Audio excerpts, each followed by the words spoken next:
चलिए जी, आज हम बात करेंगे traditional approach of capital structure. ठीक है, इससे पहले जब हमने थ्योरीज ऑफ कैपिटल स्ट्रक्चर देखी थी तो वहाँ पे चार मेन थ्योरी थी। पहली थी नेट इनकम अप्रोच, फिर एक है नेट ऑपरेटिंग इनकम अप्रोच, फिर थी ट्रेडिशनल अप्रोच और फिर एक आएगी मोदी ग्लानी मिलर अप्रोच। तो आज जो हम बात करने वाले हैं वो कौन सी traditional approach of capital structure. तो देखते हैं, the traditional approach is the middle path theory between किस किस के बीच में, net income approach NI approach और net income approach NOI approach. अच्छा जी, ठीक है। तो नेट इनकम अप्रोच में क्या था, which says more debt equal to more value of firm equal to lower cost of capital. ठीक है। एनआई अप्रोच क्या बोलती थी, नेट इनकम अप्रोच का एक सिंपल सा फंडा था, बोल रही थी कि भैया अगर ज़्यादा डेट होगा तो भैया ज़्यादा वैल्यू होगी किसकी, फर्म की, और लोअर कॉस्ट ऑफ कैपिटल हो जाएगी। ठीक है। दूसरी ओर अगर मैं net operating income NOI approach के बारे में बात करता हूँ तो वो बोलेगी debt doesn't matter, cost of capital is constant. ठीक है जी। अब ट्रेडिशनल अप्रोच क्या बोलती है कि that is good but only up to a limit. ये इन्होंने सही बात बोली भाई। ट्रेडिशनल अप्रोच क्या बात बोल रही है कि भैया डेट ठीक तो है, बढ़िया तो है, लेकिन एक लिमिट तक। Beyond a certain point too much debt becomes risky. ठीक है। And that increase the cost of capital. ठीक है जी। अच्छा, जरा इसको देखते हैं स्टेप नंबर 1 में देखते हैं कि use of a debt is initially good. बोलते हैं debt is a cheaper than equity. ठीक है, because of a tax benefit. ठीक है जी।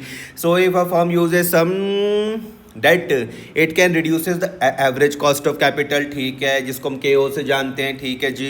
एज के गोज डाउन तो value of the firm increases. ठीक है, कॉस्ट ऑफ कैपिटल अगर भैया डाउन हो रही है तो आपकी वैल्यू जो है फर्म की वो क्या हो जाएगी, बढ़ जाएगी। स्टेप नंबर 2 में क्या है कि after an optimum point too much debt become risky हो जाता है। ठीक है। हायर डेट लोगे तो भैया हायर रिस्क होगा, हायर रिस्क होगा तो हायर इंटरेस्ट का बर्डन होगा और लोअर इन्वेस्टर का कॉन्फिडेंस हो जाएगा। ठीक है। This increases cost of a capital and also cost of a debt. ठीक है जी। As a result the overall cost of a capital start rising and firms value falls. ठीक है। ग्राफिकली समझते हैं इसको, जरा अपने दिमाग में इमेजिन करके देखो। इनिशियली अगर कॉस्ट ऑफ कैपिटल अगर कम रहेगी तो डेट हमारे पास बढ़ जाएगा। देन अगर cost of capital becomes minimum at a optimum capital structure, finally क्या हो जाए, कॉस्ट ऑफ कैपिटल क्या हो जाएगी, बढ़ जाएगी, डेट भी ज़्यादा हो जाएगा। एक रियल लाइफ एग्जांपल से समझते तो देखो यहाँ पर क्या बोला गया है कि एक स्मार्ट टेक लिमिटेड है कोई कंपनी। सिचुएशन 1 में क्या है कि all equity cost of capital अगर 12% है तो फर्म की वैल्यू कितनी हो जाएगी, और फर्म की वैल्यू कितनी है, 100 लाख, 100 लाख। अच्छा, कॉस्ट ऑफ कैपिटल कितनी है, एक सिचुएशन मान लेते हैं। अच्छा, सिचुएशन 1 को ध्यान में रखो कि ऑल इक्विटी की सिचुएशन है। ठीक है। कॉस्ट ऑफ कैपिटल 12% है और फर्म की वैल्यू कितनी है, 100 लाख है। ठीक है। सिचुएशन 2 में मान लेते हैं कि मिक्स है, 60% इक्विटी है, 40% डेट है। कॉस्ट ऑफ कैपिटल 10% हो रही है ड्यू टू चीप डेट। ठीक है। तो फर्म की वैल्यू 110 लाख हो गई। ठीक है। सिचुएशन 3 में क्या हो रहा है कि हमने डेट बहुत ज़्यादा ले लिया, 80% डेट है, 20% इक्विटी है। इस टाइम कॉस्ट ऑफ कैपिटल हमारी 13% हो गई, बढ़ गई, क्योंकि रिस्क बढ़ गया और फर्म की वैल्यू भी क्या हो गई, कम हो गई, 95 लाख। ठीक है। This prove that judicial use of debt is good but excessive debt reduces firm value. ठीक है। फाइनल हम समरी देखते हैं, तो नेचर देख लेते हैं कि भैया नेचर क्या था। फाइनल समरी किसकी भैया, ट्रेडिशनल अप्रोच की, जो क्या बोल रही है कि compromise between N I and N O I approach. ठीक है। अजम्पशन क्या है कि debt is cheaper than equity up to a point. ठीक है। कि आइडिया क्या है कि use of debt reduce the cost of capital initially but increases it beyond optimum level. ठीक है। शेप ऑफ के यू कर्व यू शेप्ड होगा। ठीक है। मैसेज क्या है कि use debt wisely in capital structure. ठीक है।